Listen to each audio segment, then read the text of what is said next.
Top Rank will be here through June with 4 incredible fights. They are all on sale right now. Saturdays is sold out because it is the fight that boxing fans have been waiting for a long time to come. The undisputed junior welterweight championship of the world. The winner becomes the 6th male boxer to become undisputed in the 4-belt era. Joining me right now on stage, Hall of Fame boxing promoter, Mr. Bob Arum. To my right, Jose Ramirez, the WBC and WBO champion, 26-0, 17 KOs. To my left, Josh Taylor, the WBA, IBF, and Ring Magazine champion, 17-0, 13 KOs. I'm excited. Bob, the first one to you. How excited are you for Saturday night? Well, I'm really excited, and it's only appropriate. Last June, in the middle of the pandemic, we decided that we would continue to put on boxing events, and we did them in the bubble.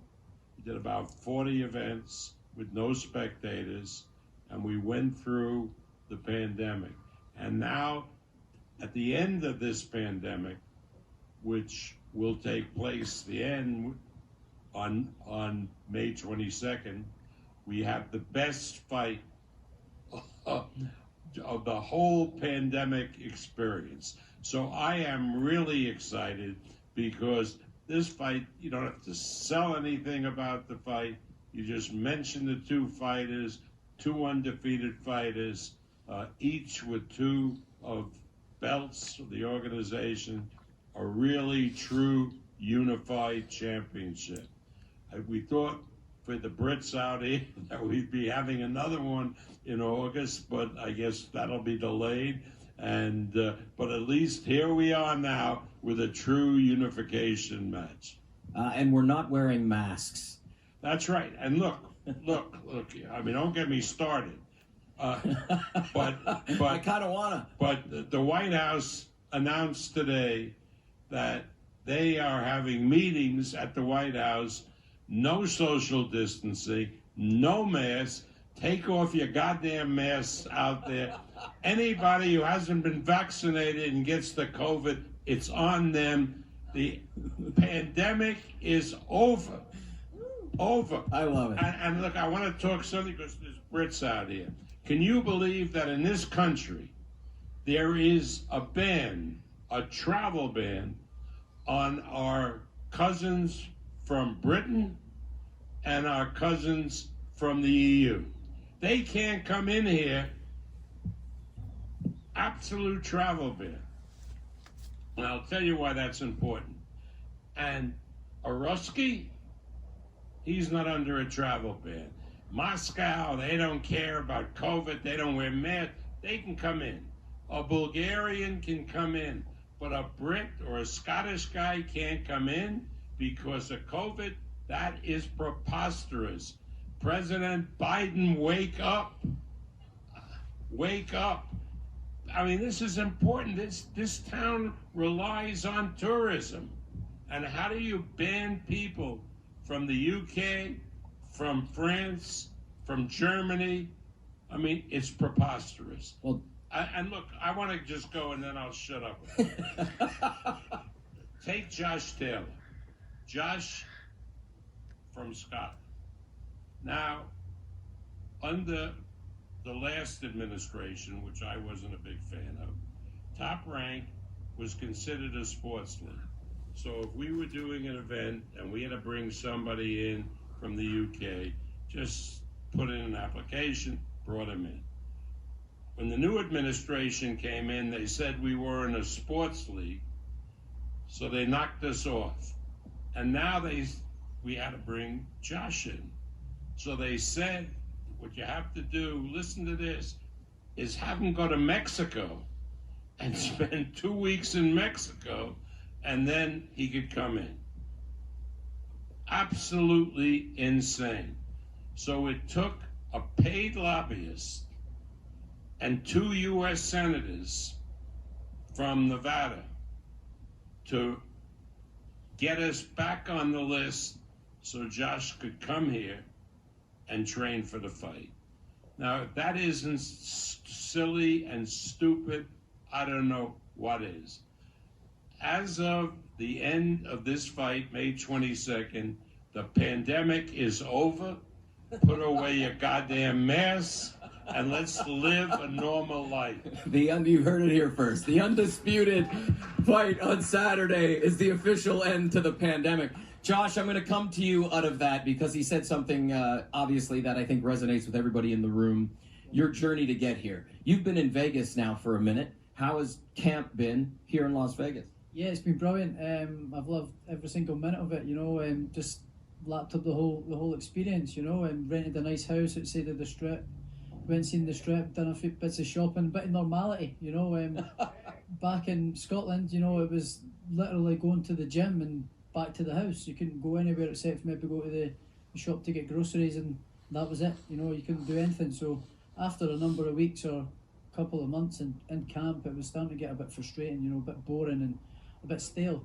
So we come out here as early as possible, you know. So, and it lifted our team spirits. All the team spirits were all, you know, we're all bouncing off each other. We're out, going out and about, doing things, living normal life. You know, it felt great again. It felt great to be back to normal.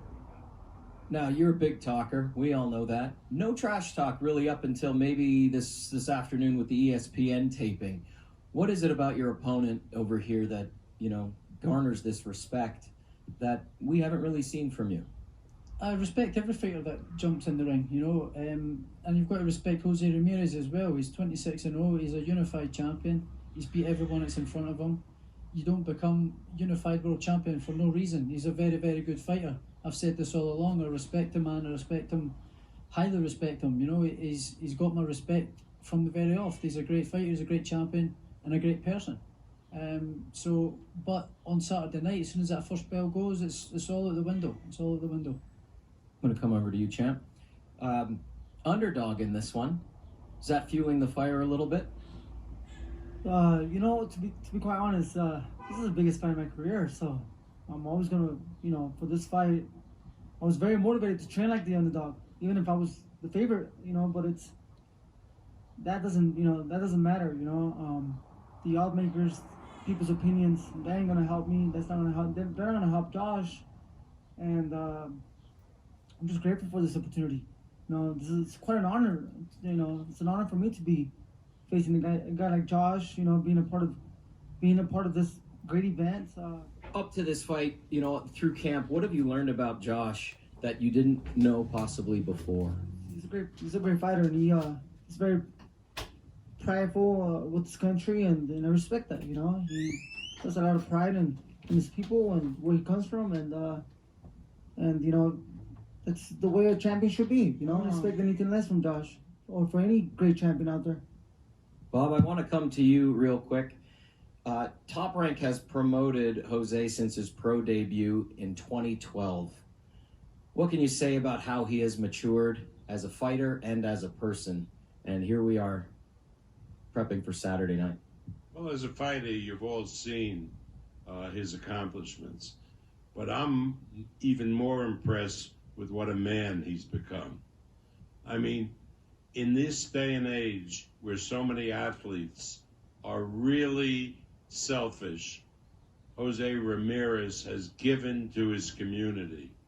And I remember when this ridiculous environmental bill provided that water from lakes and streams go into the Pacific Ocean because there was some called delta smelts that nobody ever saw that were endangered species.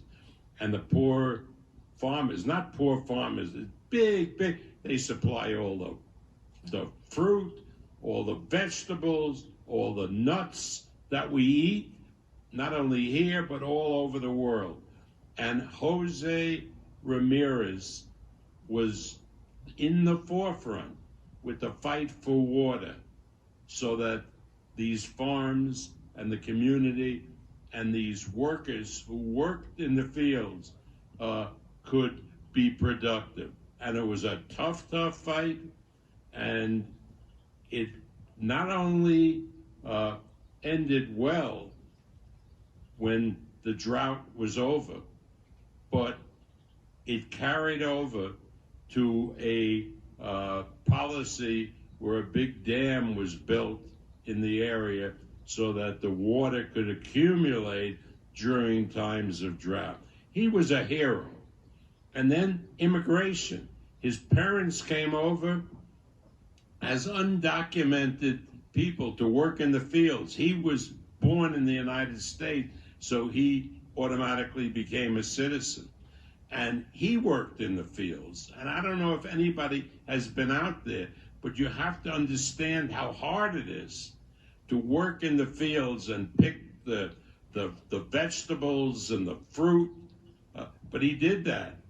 And he was able, through boxing, through support of people in that area, to become a member of the U.S. Olympic team, and then go on with this career and to be a world champion. So if people say to me, are you proud of Jose Ramirez? I will say, damn proud, because what he's accomplished has been absolutely tremendous, and it's a great American story. Thank you. Josh, you're fighting to become the first Scottish undisputed champion in the four-belt era. The second Scottish undisputed champion following Ken Buchanan. What would it mean to you, to your country, to your hometown? Yeah, this fight means the world to me. You know, it speaks for itself. You've just said it there. You know, to be the first person in the four-belt era in Scotland and from the UK, it's a massive, massive piece of history. In a sense, it puts my name in the legacy books, in the history books, you know, as one of Scotland's best ever fighters. And, you know, it's a real honour and motivation for me to do this. You know, I'm in this game to be the best and fight the best and leave my name and history in the mark in boxing, you know. So this is why I've trained so hard for this fight. You know, I've been away from home for about 6 months in this fight. You know, I've dedicated my whole life, adult life, to the sport for this moment in time. So I'm so confident leading up to this fight. It's just unbelievable. I know I've done everything right and to the best of my abilities. So I can't wait to get in there. And not only for myself, it's a massive fight. It's a massive fight for Jose as well. He's got the opportunity to become the first American and Mexican to do it as well and create history as well. So it's a massive fight for the two of us, and it's a great fight for boxing. This fight, it's a real pure boxing fight, and it's a great matchup. At what point in your career did you take notice of Jose and understand that, hey, I'm going to have to go through this guy eventually? He's been on the radar for quite some time. You know, I've known of him for a while. He's a good fighter. He's been making waves and doing well. So I've known of him for a while. When it started becoming sort of the next sort of opponent was after the Postal fight. You know, because I then become the #1 challenger for the WBC. But then the tournament, the WBSS, came around and decided to go into that. We could have possibly cross paths there, but Jose decided not to go in it, and we could have already decided who is the best. It's funny you mentioned the Postal fight, because I noted here you had 3 training camps to get to that one. We talked about that the last time we were together. How much different or better or worse has this camp been now that the path was a little bit clearer defined? Yeah, you know, this was a perfect training camp as compared to the ones last year. You know, it's just a lot of frustration. The way I train really hard. So when I put through, you know, almost a whole year of training, you know, that's a lot of wear and tear to my body. You know, I only know how to go one pace. You know, I respect the sport of boxing so much that every session I want to make sure I do my best and I be better. So I got after the Postal fight, which was a little underwhelming fight. I mean, there wasn't too much action. You know, I was never hurt. He was never in control. There was very little bit of action. It was a very underwhelming fight. Every time I landed, he was respecting me, and you know, I think my problem in that fight was just my lack of activity. You know, just not throwing that many punches, but or putting the pressure that I usually do. But it was just based on just being, you know, tired mentally and physically. But for this camp, it's been a tremendous camp. You know, I'm very motivated. It's a big fight. It's a, you know, God willing, I become the next undisputed world champion. That's going to bring a lot of glory to my family and to, you know, both demographics, the Mexican demographics and the Mexican American demographics. So it's a beautiful thing, you know, to be able to share that type of glory with so many people. So I'm looking forward to that. We asked our social media following on Top Rank Boxing to follow us, hit us up on social, and provide a few questions. And we hit at this a little earlier, but at Enrique Rios sent in this question: What would becoming the first ever 4-belt champion of Mexican descent mean to you? It would be quite an honor and a blessing, you know, a beautiful thing, you know. To be honest, I'm so focused on the fight that I'm just thinking about today and tomorrow, and then, you know, making weight, and then you know, feeding my body the proper nutrients to feel strong on Saturday and just go out there and perform, you know. Josh, we had a question come in for you from social, the handle @thebatboxer. His question was, if you win on Saturday, would you consider yourself the pound-for-pound best? No, I wouldn't think so.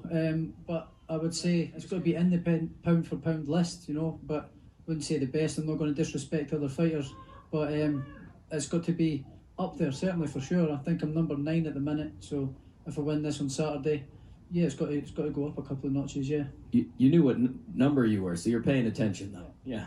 Bob, go ahead. Listen, I'm telling the winner, whoever wins the fight, don't claim to be the best pound-for-pound fighter, because Tyson Fury is coming, and he's going to be in the audience, and don't tangle with Tyson Fury. Josh, one more from another follower on social, @Jacob to Tartan. He said, what round? I don't know, but I really am confident in getting the KO on Saturday, that's for sure. Another comment we had on social media from @StayHumble was simply, this is what boxing is all about. That's correct. And I would have to agree, and I think everybody in this room would have to agree. And with that, gentlemen, we're going to conclude this conversation. If you could put your mics on your chairs, hit those X's right there at the front of the stage for your first face-off of the weekend. I don't know about you, but everybody who's watching, this is going to be one for the ages. The Undisputed Junior Welterweight Championship of the World. Gentlemen, thank you so much for your time. Make your way down there. Bob, thank you very, very much. Ladies and gentlemen, tuning it in, it goes live on ESPN, ESPN Plus, and ESPN Deportes. Our first bell is at 1:45 p.m. exclusively on ESPN Plus. As always, this is Top Rank. This is boxing. We'll see you tomorrow for the weigh-ins.